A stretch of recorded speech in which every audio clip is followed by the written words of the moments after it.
na sa puyat at dilim, sa mga tanong na hindi masagot-sagutin.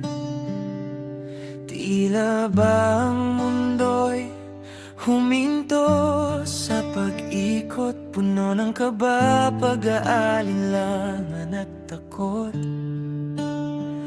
Ngunit sa bawat pikit ng aking mga mata, may munting tinig na nagsasabing kaya pa. Isang hakbang patungo sa hindi pa alam, pag-asang baon, hindi na magpapaalam.